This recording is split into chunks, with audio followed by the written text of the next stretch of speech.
series to you. Our overall aim with this series is to attract new talent by reaching out to aspiring authors and provide helpful advice to everyone through these open discussions. Hopefully you've caught our previous two panels. The first was how to get published with two of our incredible editors.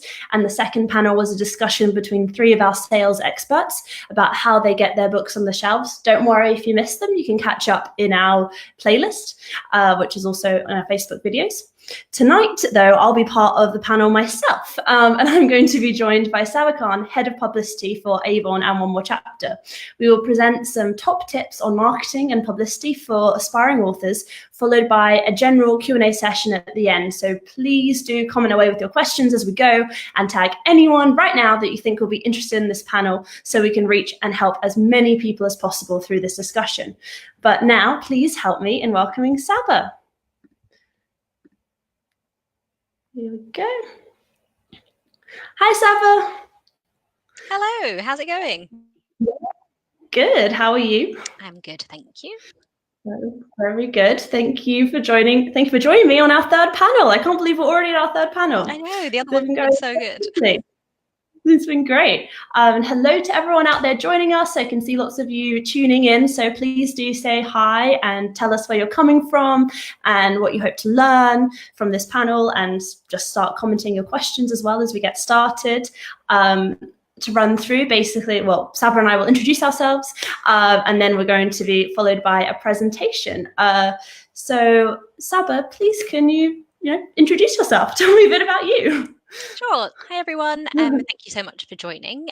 Just a quick intro. So my name is Saba Khan, and I am Head of Publicity for Avon and One More Chapter, both of which are commercial fiction divisions at HarperCollins. So that's where predominantly all my experience comes from. So I'm really looking forward to telling you a bit more about the things you can do as authors yourselves without the help of your publicist and your marketeers today. And so, yeah, just send any questions over.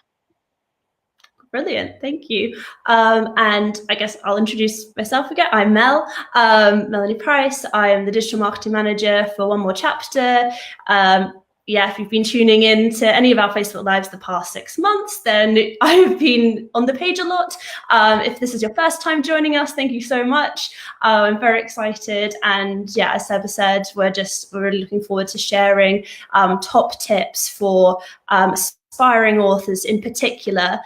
This is what our presentation is focused on, but any additional questions that you have, if you are an author yourself already and you just have questions about marketing and publicity, please do go ahead and ask us as well. But everyone's saying hi everyone, thank you for joining us. Lots of hellos, some familiar faces, some new people. It's great to have you all here.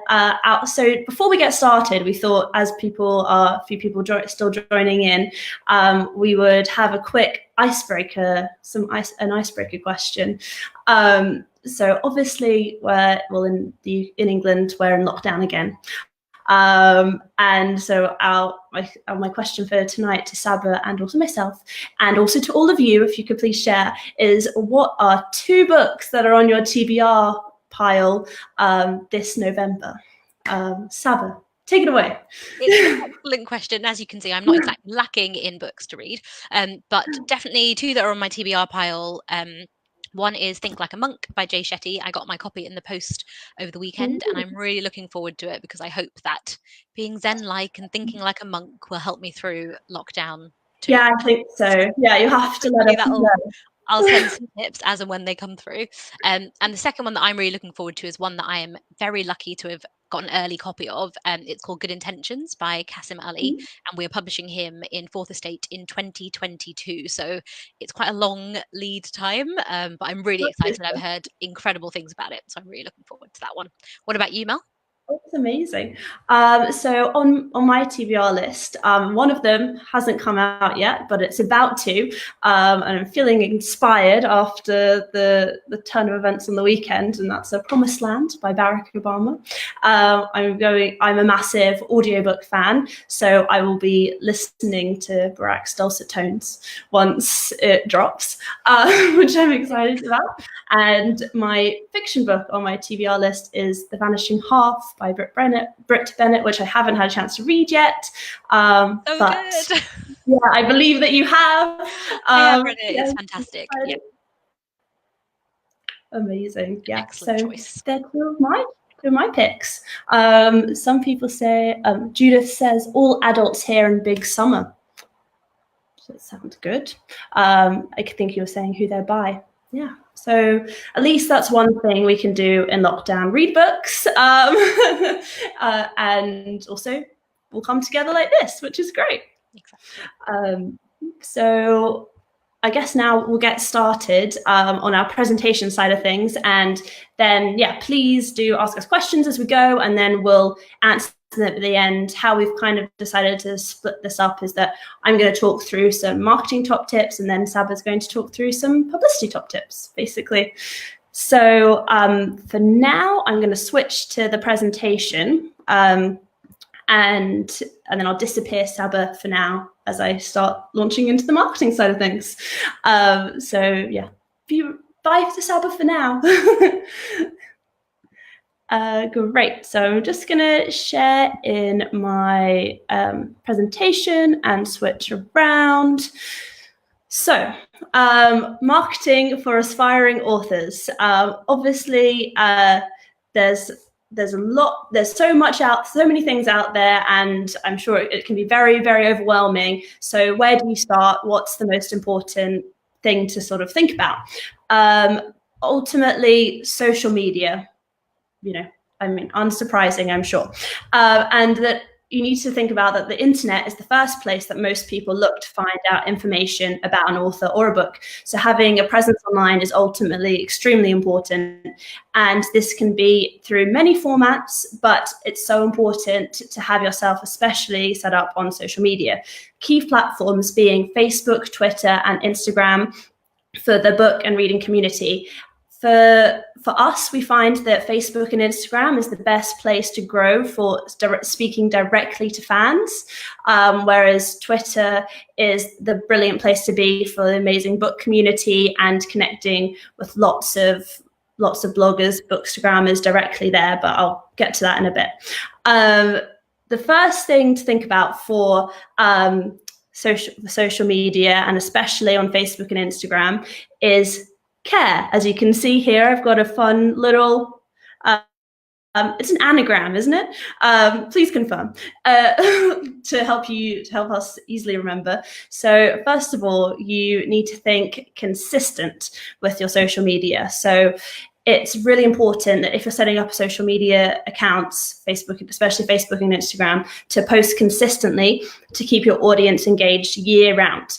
You should aim for at least one feed post per day, one series of story posts. So that's 4 to 7 slides on Instagram, and you can also cross post between your Instagram posts and stories to Facebook. And that we've also had feedback from Facebook and Instagram that typically there's only a small overlap between a public figure's Facebook audience and their Instagram audience. So if you aren't cross-posting between your two accounts, you're missing out on some incremental viewership. And you should also aim for 1 to 2 longer videos per week if you can. Ultimately, if you aren't posting often, your content is just a little raindrop in a thunderstorm, and you need to post often to make a splash. So that is C. A is think about being authentic. Ultimately, the best thing you can do to organically grow your presence on Facebook and Instagram is to use that platform authentically and be yourself. Always post in the first person, post selfies, share milestones, and showcase who you are. And ultimately as well, the video is the best way to convey authenticity online. So if you're happy to post fun stories, you'll really engage your audience and people just love to see it. And just think about what you like to see from other people if you're who you follow on social media, ultimately. So R is for relevant. Social media is all about having online conversations. So do join in on the conversations that people are already having, and don't be afraid to share your thoughts as well. You can comment on articles that you've enjoyed and reshare them to your community. and make fun pop culture references, share memes. Everyone loves a meme. And so ultimately think about using your platforms as generating conversation and being you and building your friendships, really, rather than just an announcement board about this is happening. And ultimately then E is being engaging. So respond to comments on your content. When people are commenting on any of your posts, they think they want you to see it. They want you to engage and comment. So when you respond, it shows that you're really there. So responding to thoughtful comments actually also helps distribution, and it will share throughout the algorithm because it incentivizes engagement and conversation in your content, which is great. And so then more people will see your posts and you'll grow your social following. And then also it's important to engage with content from other accounts. So engaging with other accounts is very helpful for follower growth, because so that will help you get your name in front of more people, and that will just generate more growth. So that is the CARE, which I hope is a helpful way of thinking about how you can approach your social media, because as I said, it can be quite overwhelming. But the main things to remember is that you should just be yourself and share fun content, be varied, be concise as well, especially on Twitter. The shorter and more direct, the better. And that's the main things to think about. I hope that was helpful when thinking about your on social. So I'm just going to have a quick check in here to see if there's any specific comments yet. Okay, good. I think you're all listening and I haven't lost you, which is great.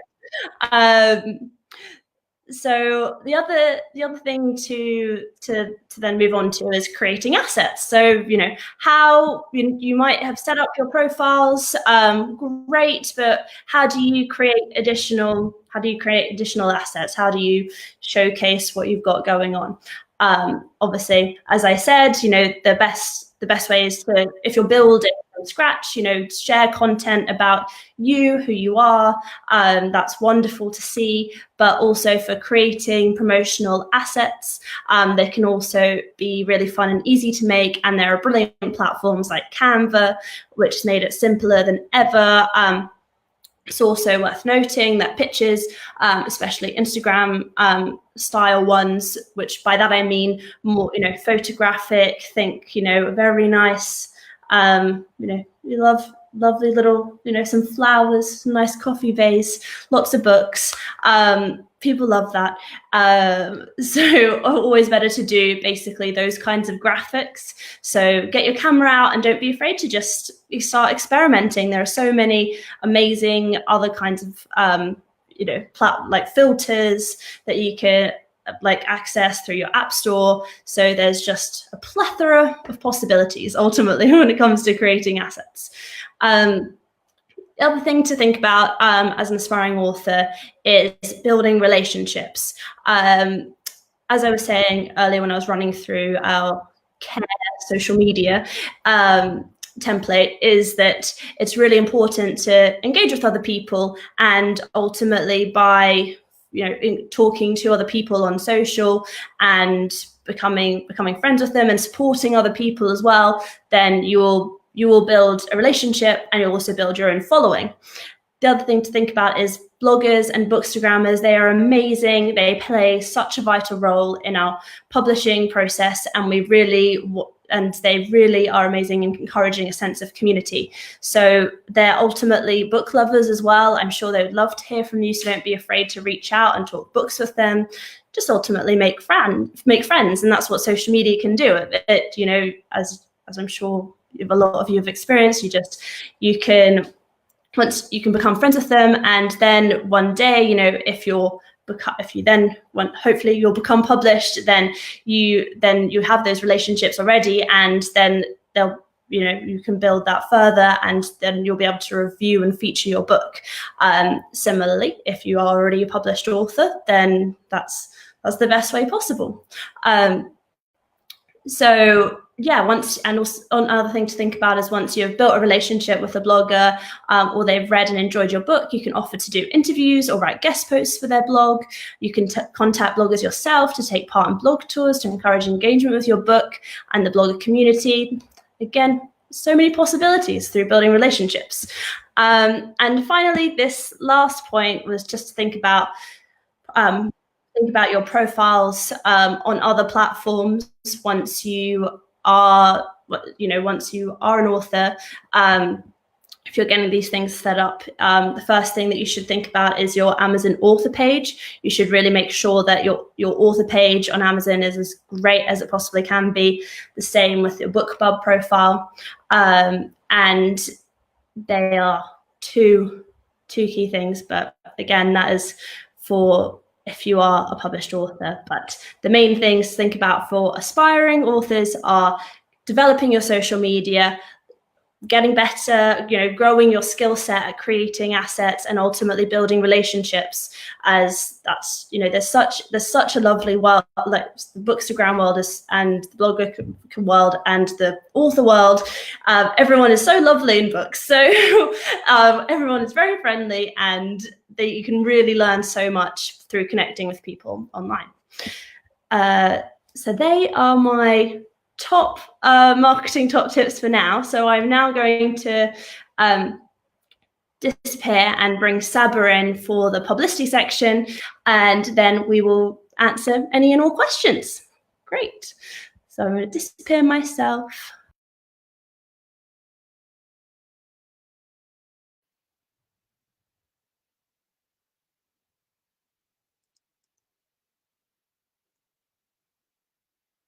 Hi everyone, thank you Mel, that was so great. So I just thought it'd be useful to give you some top PR tips in the same way that Mel's done. A lot of the things that she has said will cross over, because I think there is, between marketing and PR, there's quite a lot of areas that are quite, it's quite easy to confuse the two. Publicity is essentially all the things that you can do that you don't have to pay for. So it's not about advertising, it's about using yourself and yourself as an asset. And that is my first key thing. I think it's so important. I think sometimes people can really overlook that. Having a book obviously is fantastic, and you can send a book out for review. You can have a book included in roundups, but that's kind of the only thing you can do with the book itself. Whereas if you think about yourself as an asset, in addition to the book, there's a lot more different layers that you can peel back. What I really like to encourage my authors to do is think about what sets them apart. So, you've written this fantastic book that could be fiction or non-fiction about a specific thing, but what did you do to get the content? So have you done some incredible research that someone might be really interested in, or is it based on a real life situation that you had to deal with, and are you comfortable sharing that information? So I think really think about what sets you apart, what you can do, and how you can utilize things and themes from the book but relate them to yourself.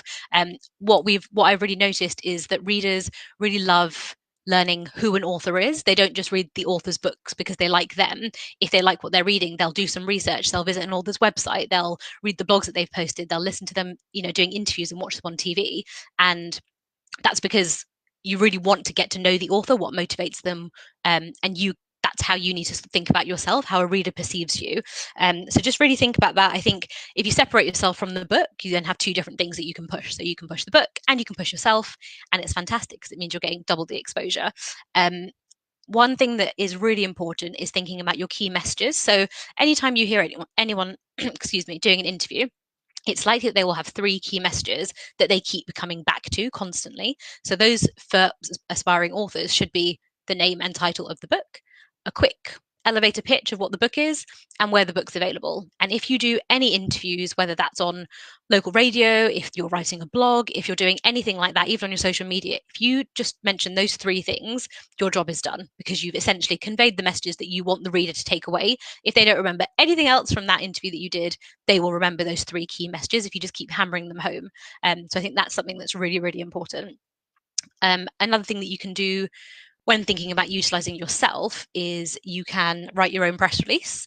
So a press release is essentially just a piece of information or a piece of paper that we used to send out in the post. We don't do that anymore. Now we send them over email. But it's just, a jacket So the book jacket, a picture of yourself, your contact information, what the book's about. It's just all the key information in one place. And you can use that if you just save it, save it on your documents, send it out to people when they want more information on the book. And that way they have everything in one place, including your contact information. What that means is that if they ever need the price, or they need to get a link, or they need everything is just in one place, because what you want to do is make whoever is covering it, you want their journey to be as easy as possible to find that information. So if it's just all in one comprehensive place, you don't need to worry, it's all there, they've got it all, job done. You can also have a think about utilizing yourself and looking at panels and festivals. A lot of festivals will take, particularly local festivals, will take pictures from local authors. So if you're from the local area, or if you have a particular reason, if your book is set there, or if you did some research there, you can think about how you would be included on a panel. Obviously, all of this is subject to things changing back to normal, but a lot of places have gone virtual. I've had a lot of success doing virtual events, virtual panels, things like this. So people are really interested, and there is an appetite for it. So I think just remember to always throw your hat into the ring. The worst that someone can do is say no. Then moving on to looking local. So you cannot underestimate the importance of local media, local libraries, local bookshops. They are all so fantastic in really garnering that groundswell of support, especially as a debut author, or even someone who's been writing for years and years. People will really, really talk about their local press. So I think if you can get in touch with the local newspaper, there'll probably be a local they tend to be called sort of What's On 24, or what's the name of the area that you're in. You get in touch with them, speak to a features writer, let them know that you're writing, speak to your local BBC. A lot of places have their own TV, so places like Bristol has a Bristol Made in Bristol TV. London has a London 24, London Live. So we all have them, and they really, really love getting behind an author who is from there, because it gives them a point of difference. And while they do want to cover all the latest books and all the latest releases from big brand authors, they also really, really love being able to handpick and say, look, this person is from here. I tend to get my biggest sort of spreads of interviews and profiles with authors in their local papers, because those places, they need the content, but they also really love to support local. So you cannot underestimate the power of it. It's also worth getting in touch with, if there is a local library in your area. Libraries tend to do book groups, they host lots of different events. They do those virtually as well. I've got an author doing one of those in the next couple of weeks, which is virtual. People can buy tickets, so you can get books sold. Those books don't TCM if you are selling them yourself, but obviously depending on what you've got, it's still fantastic exposure. So book groups in libraries are a really good idea. And lastly, just going into bookshops. Booksellers are fantastic at what they do, and there is a reason that they're so passionate. And if you can go into a bookshop and get that local bookshop to support you, they will support you forevermore, particularly as a local author. A lot of local bookshops you might have seen have tables filled with just the books of their local authors, because they really want to celebrate the fact that they have that local talent. And it's really wonderful to see. And if you can get them behind you, they also, they've all moved online. They all know, how to harness an event. A lot of them tend to have newsletters as well. So, they can send newsletters out. They can do signed copies. They can do anything that your big sort of Waterstones or your big outlets like that can do. A local bookshop can do, just probably not on the same scale, but it's really worth harnessing that power and getting them behind you. The next thing is just thinking about networking. So just building on what Mel was saying, the writing community is fantastically supportive. I have never known an industry to be as supportive as writers are to each other. So just really think about that when you are thinking about what you want to do and how you want to make friends and network. Think about a body, like an institution that already exists that you can capitalize on. So there are things like the Crime Writers Association, or the Romantic Novelists Association, or the Historical Novel Society. Depending on what genre you write, there is already, I can guarantee, a group of authors who are already fantastic, who will already have a website, who will have everything set up. You might need to pay membership. So it's definitely worth thinking about that. But I cannot recommend it enough. I have so many authors who, are members of the RNA, and it means that you have access to the events that they run. It means that you have access, or early access, to enter your book into the awards that they do. They do fantastic events. They do annual parties, which sadly we're not going to be having this year, but they do have them, and it's an excellent opportunity to network because they get really, really big names who sponsor those bursaries, who still come to these things because they remember how much support they were given from the outset. The RNA, for example, also does something called Tuesday Tweets, which is on their social, and if you send them good news, they will share that good news for you. And it just means that you're really ramping up. So you're not just sending it to your small network, you're helping that grow. And that's how you pick up followers. So it all really links in together. And so really think about, I think that was the Romantic Novelist Association. It's the RNA. There are two, so just be careful. There's one in the US, which is the Romantic Novelist Association, which obviously is completely separate to the RNA, which is based here. But there's smaller ones, there's groups, there's something called New Writing North, which is specifically for writers in the North. There's, festivals being set up all the time. There's a new festival that's just been set up called the Working Class Writers Festival, which is happening hopefully in 2021. I think that's taking place in Manchester or Liverpool or somewhere up there. So there will be a group of people who will want to support you and want to embrace you. And I think it's just really important that you just jump on that bandwagon. You support them, they support you, and it's really it's fantastic. I really cannot recommend doing that enough. And the last thing from me, the last point, is just think about trade. I think if you are genuinely interested in learning about publishing and how books work and how sales work and what the new trends are, then it's definitely worth thinking about getting a subscription to either Book Brunch or to The Bookseller. They both are trade magazines. They are both paid for. The Bookseller is completely behind a paywall. Book Brunch is, I think some of their articles are available for free, but their in-depth interviews and charts are not available for free.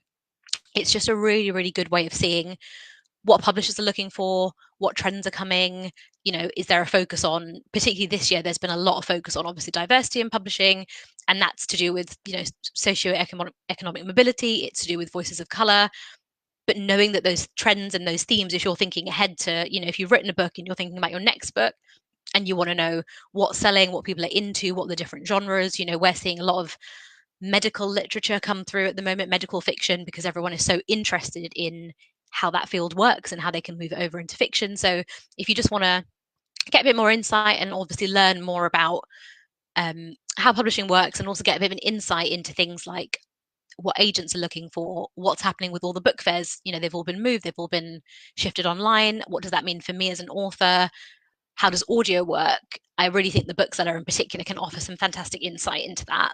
And I think I'm just checking, I've written all my notes down, so just want to make sure that I have gone through everything. The final thing to mention is there is something called vertical press. So vertical press are all the things outside of sort of your consumer magazines, national newspapers and things. Vertical press it's a group of press that focuses specifically on one genre or one niche. So you get vertical press. For example, the Bookseller and Book Brunch are vertical press for the publishing industry. So if you've written a book that is focused on a specific topic, it's also worth having a think about what that vertical press might look like, who might also be interested in speaking to you.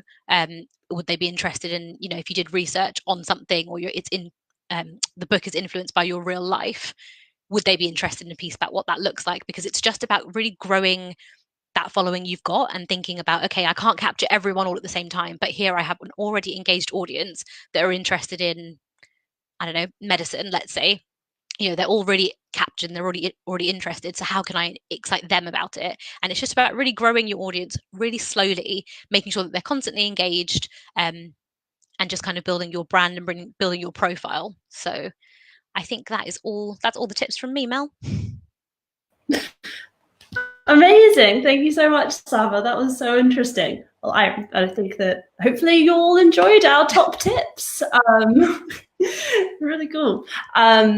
So now please just ask away any and all questions that you have for us, from the presentations or just additional questions that you have about marketing and publicity.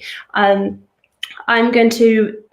noticed one earlier, so I'm going to scroll back into it whilst you guys think of some questions and comment them away. Noticed that Nikki asked, where are the best places to post videos? Instagram.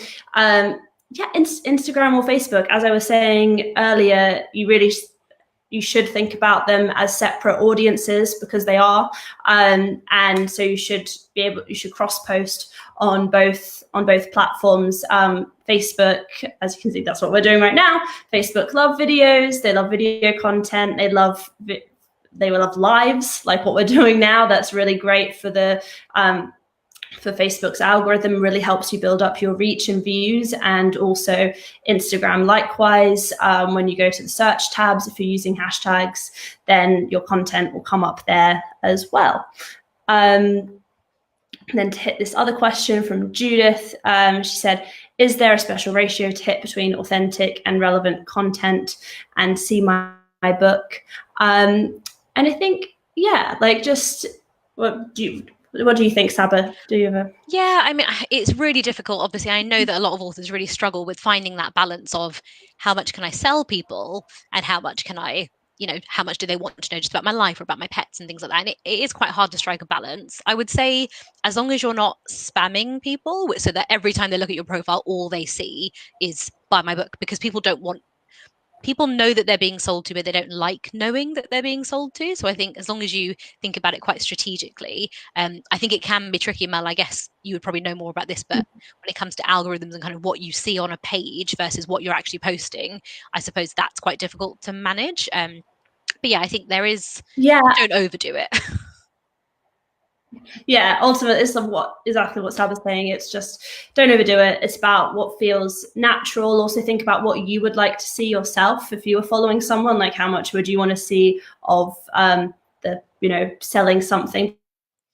But I think also, rather than thinking, oh, I'm going to be like, when I put a picture of my book out there or something, I'm selling something, think about how you can showcase that in a different way, whether it's a quiz about your book or about the content of your book, or whether it's some other interesting pictures, or maybe it's more about, you're telling a story of what inspired you. So if you, I don't know, say if you went on a walk and these woods inspired you to write a certain scene in your book, then that's fun content to post, and it will get readers, get your followers intrigued, and but what happens in the book at that point?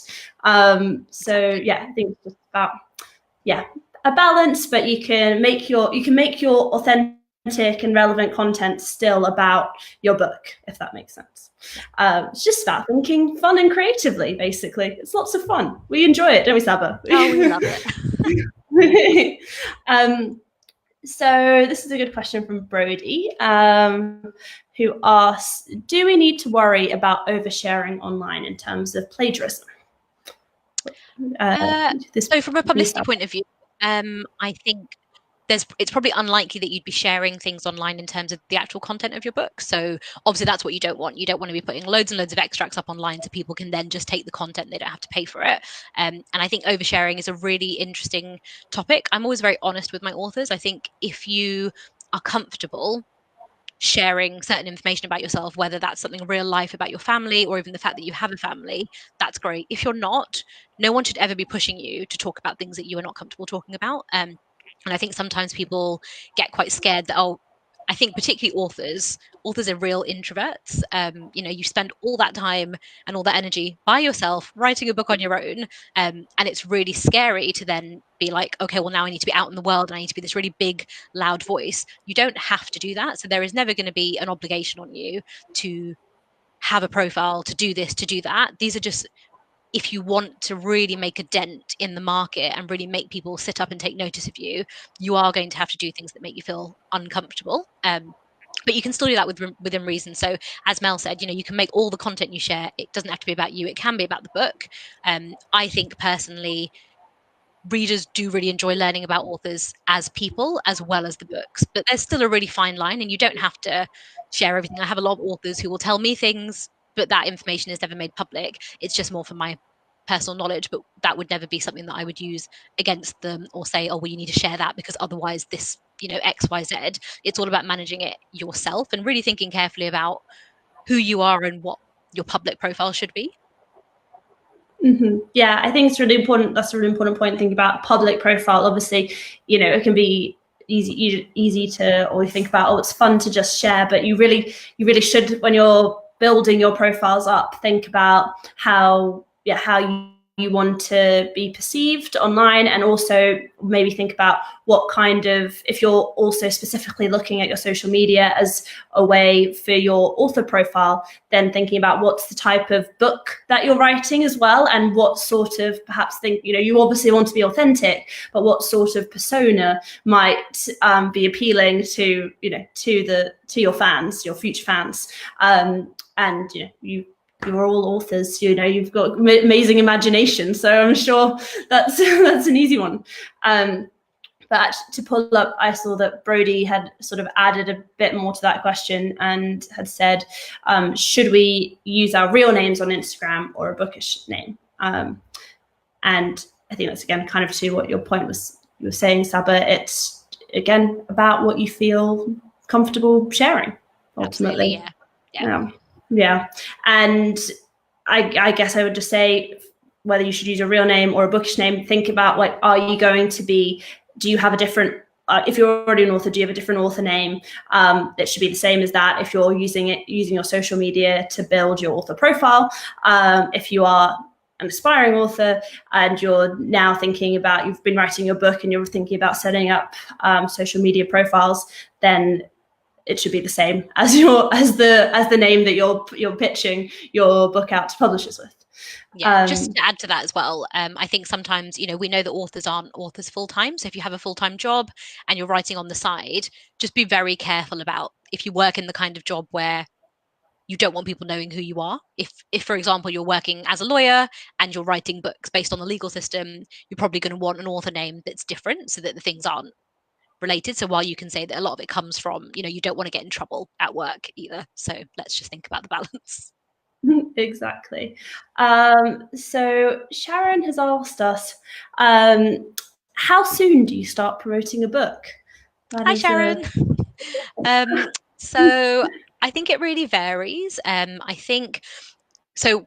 With an ideal publicity timeline, what you would do is, as soon as the book is bought, and this is speaking only for the way that we work at Avon, but as soon as the book is bought, contracts are signed, everything's in, we'll start thinking about the acquisition announcement. So the acquisition is essentially when you announce to the trade that you've bought X amount of rights on X amount of books, and it's when you can officially welcome the author into the publishing house.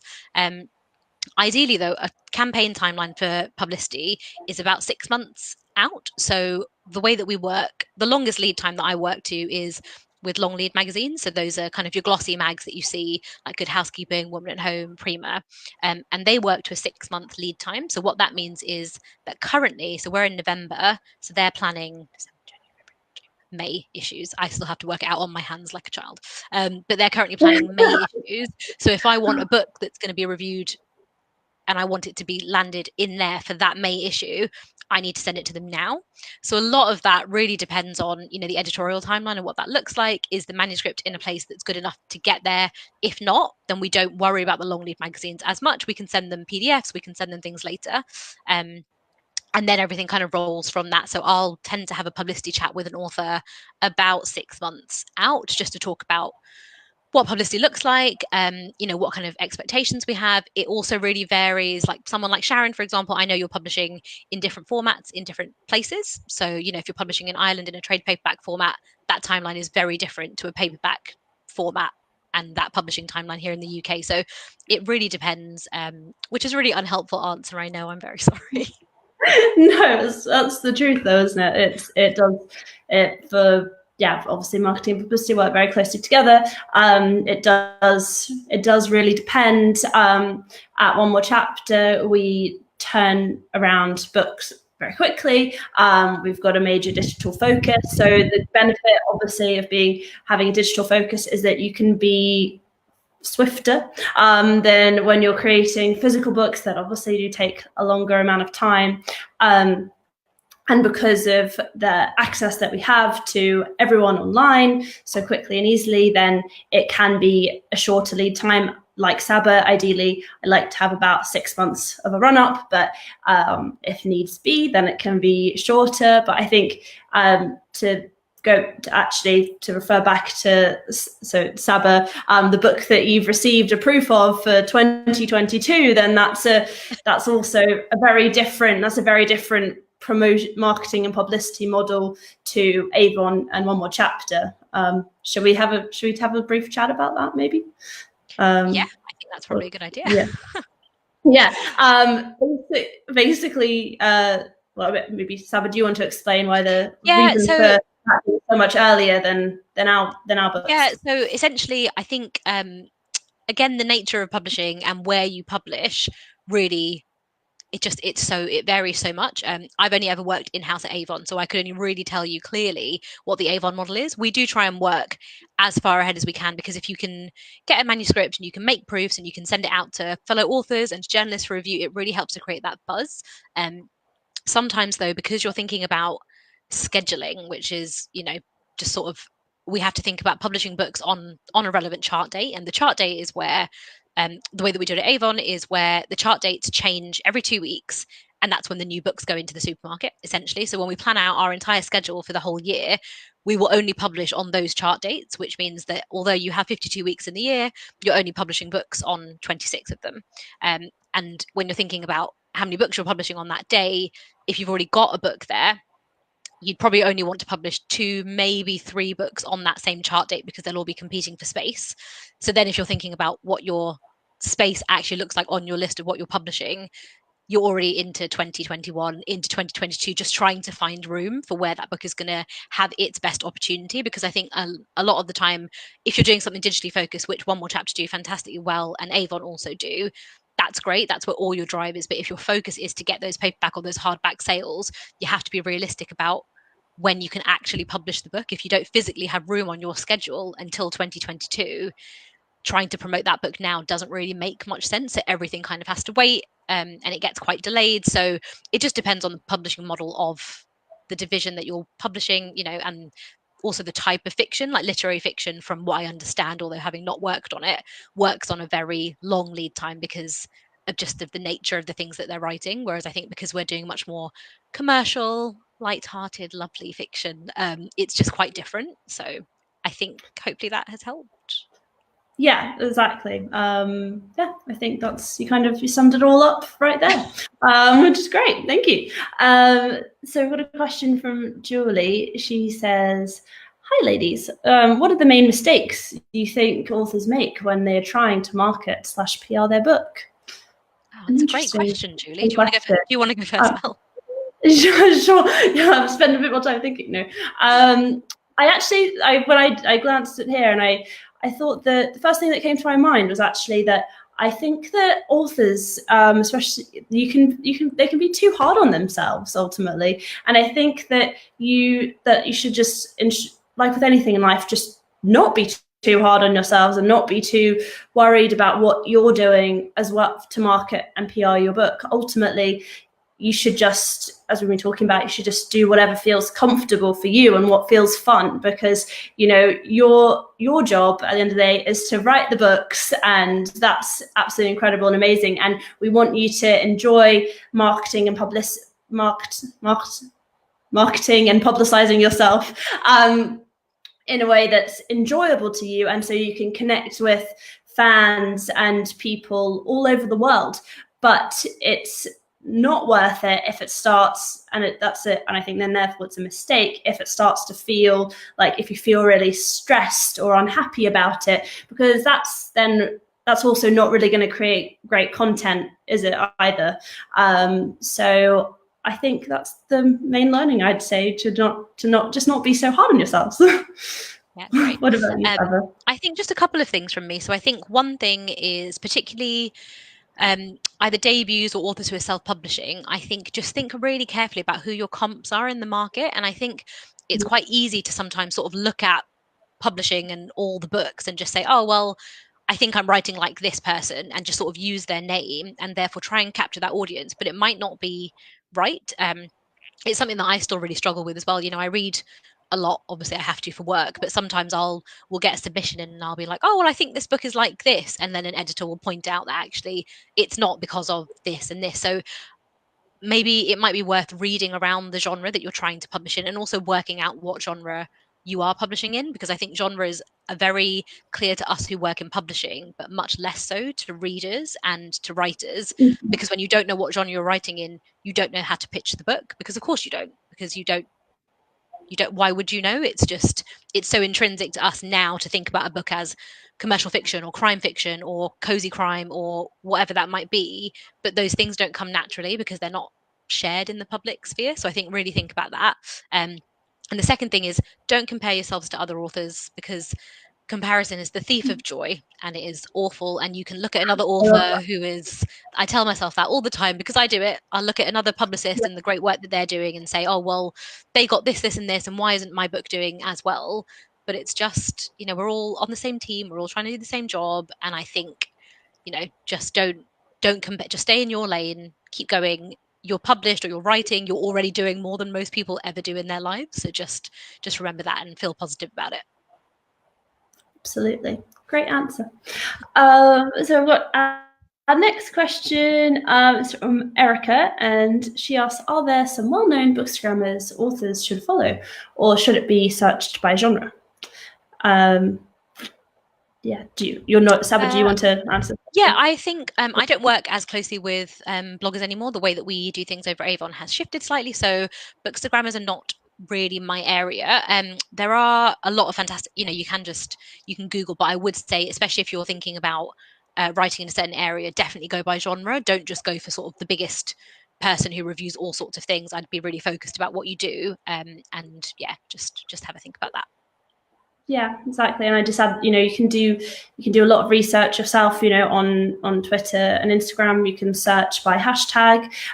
So you can search hashtag Bookstagram, have a look through, really, if you, yes, of course, it'd be fun. They're great content. So definitely do follow them.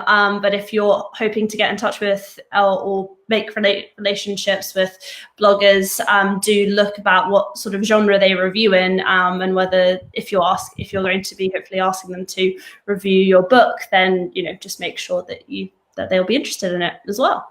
So that's their type of genre. So next questions. This is a kind of a hard question, but I'll bring it up anyway. Yeah. Mandy asks, which authors do you think are great at marketing and PR? Hi, Mandy. I think there are some authors who actually have really, so Claire McIntosh, for example, is a great example of someone who's great at marketing. So I've just not recently, probably about 6 months ago, but everything in 2020 feels recent. But I've signed up to her newsletter.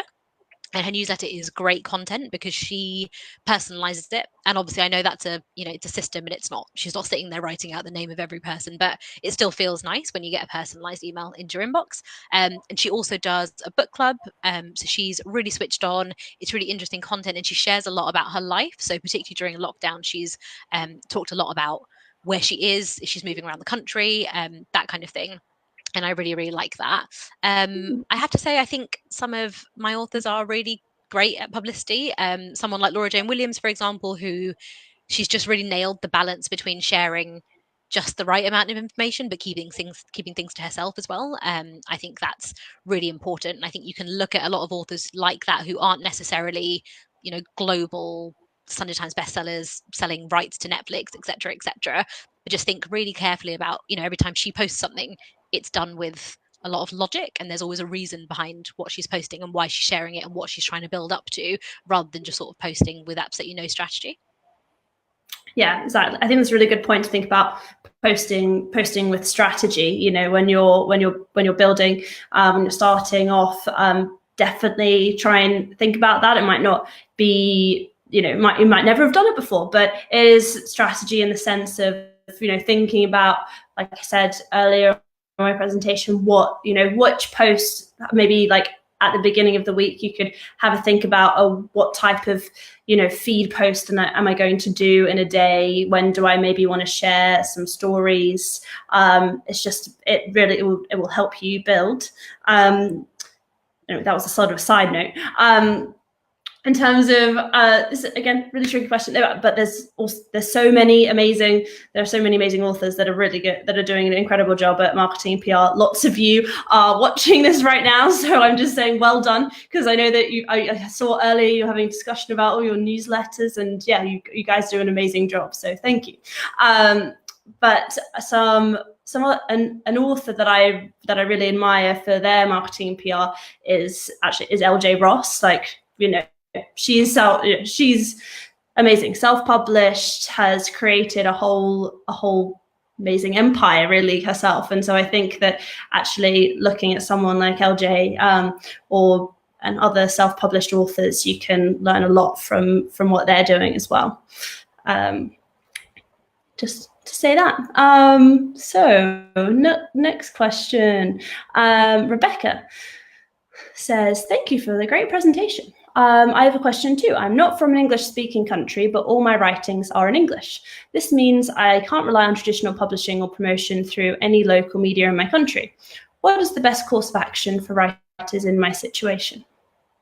Do you wanna? Can you just repeat that? Sorry, I can't see the bottom of the question. Yeah. Sorry, yeah. Basically, Rebecca, all of her writings are in English, but she's not from an English-speaking country. And she's asked, what is the best course of action for writers in her situation for how to promote her book, ultimately? It's a great question. I think it's probably worth having a think about maybe trying to interact with blogs, for example, or places where they're really interested in that particular kind of content. So I think when you're writing any book, you're writing it for an audience. So who is your book for? And then target the places that those readers would be. So they might not be local. I completely understand that, if your local media isn't quite open to it, but you will definitely find there are so many deep pockets on the internet filled with places that you wouldn't think they exist, but they do. So there is a captive audience out there. It's just about finding it. So you might have to spend a bit more time thinking about who that person is and how you target them than someone just saying, oh, well, I'm from Oxford, so I'm going to call BBC Radio Oxford. So it might just take you a bit longer, but I definitely think, there's a place for everyone. Yeah, absolutely. And I think I'd just add, well, you're in a great position as well, because there's so much promotion online, especially now more than ever. So looking into all sorts of publications online or blogs, bookstagrams that you could collaborate with is brilliant. And just as we've been saying throughout this presentation, building relationships with English-speaking reviewers, authors that are perhaps in a similar genre to you will help build your profile in English. So just doing all those things, really. So another question from Asha, who says, how soon before the book comes out should we start sharing posts about, for example, things that inspired scenes? It's a good question, Asha.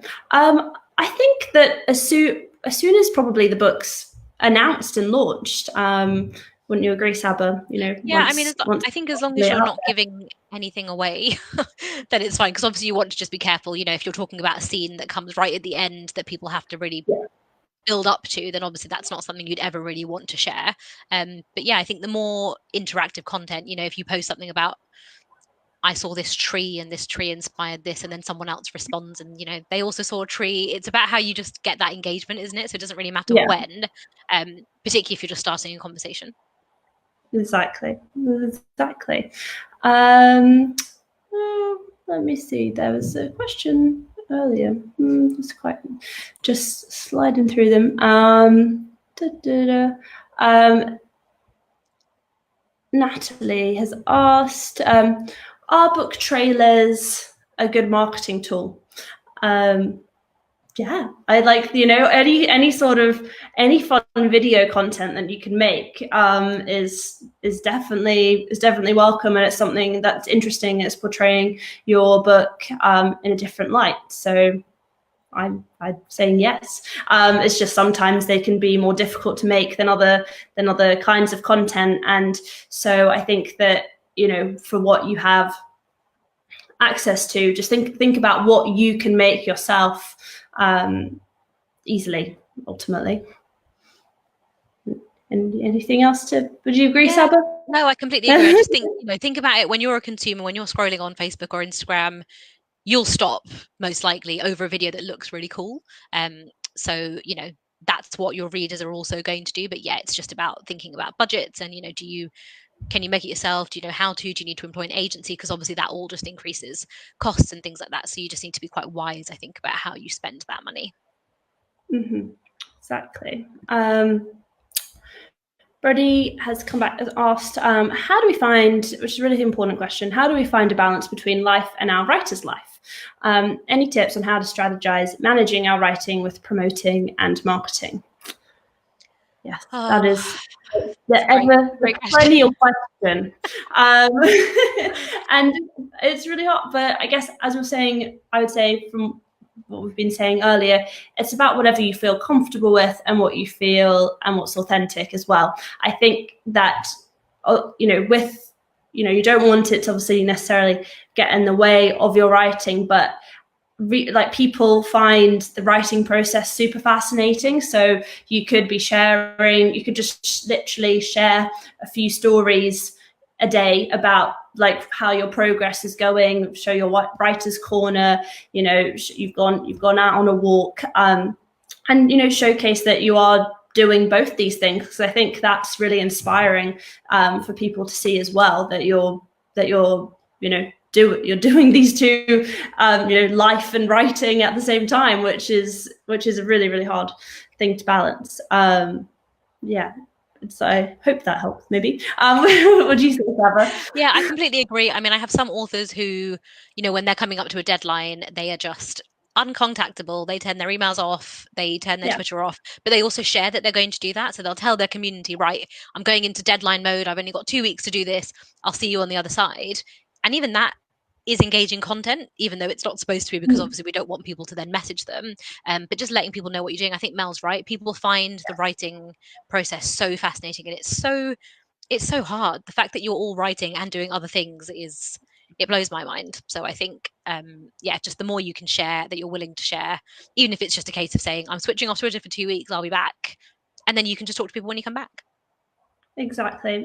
And I'd just say as well that another thing that you could use to help with keeping up your social and also life is scheduling stuff in. So you could just, if you have a bit of time, on a Sunday, say, or something, just spend a little bit of time. You could schedule in a post a day across your social channels. Obviously, you can't schedule in your stories, but that's a quicker thing to do, isn't it? Than thinking about, what is my main feed post going to be? So you could have a little think, pre-prepare that. As we do with our own campaigns. Pre-planning and pre-scheduling has helped many a marketer out, and obviously massive publicity campaigns is how we get publicity in the first place. So the same tips apply. So Avni has asked, do publishers tend to provide more support to an author as the launch comes closer, and how is this maintained after launch?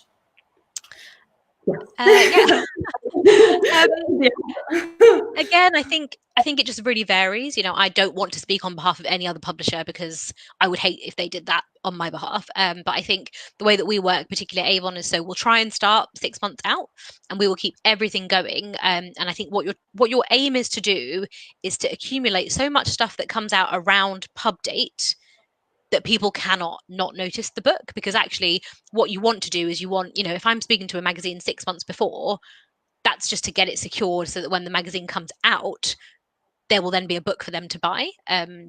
So those timelines they work for the magazine, but they don't necessarily work for the book. But what you want to do is you want everything to land when there is a book available. So whether that's an ebook or an audio or a physical book available wherever, you want all the stuff that you're doing to culminate in that. Because I think it's very easy to only focus on pre-orders or only focus on one thing, but actually the way that we work is quite simple. We'll see something and we'll say, I want to buy that, and if it's not available, they'll forget to. But you have to really, really want something to pre-order it. So if you're trying to focus everything around that sort of, let's say, 2-week window of when you publish on a Thursday for for the following 2 weeks, when you know that that book is going to be available in supermarkets or in Waterstones or wherever it might be, that's where you want the bulk of all your activity to be, because that's where you really want to drive sales. And then after that, it just kind of, I would say, it sort of filters down almost until the book is no longer on shelves. But that's not to say that you wouldn't still do promotion work or go to a festival or do a panel or whatever that might be. It just means that you might not be as active. So I think particularly as publishers, what I do is I might be between books on authors, but if I have an opportunity that comes my way, I won't turn it down because there isn't a book coming out in the next 2 weeks. It's just sort of that overall process. So you're still thinking about profiling, you're still trying to build it. It sort of simmers, and then it like really explodes, and then it kind of simmers down again. And I think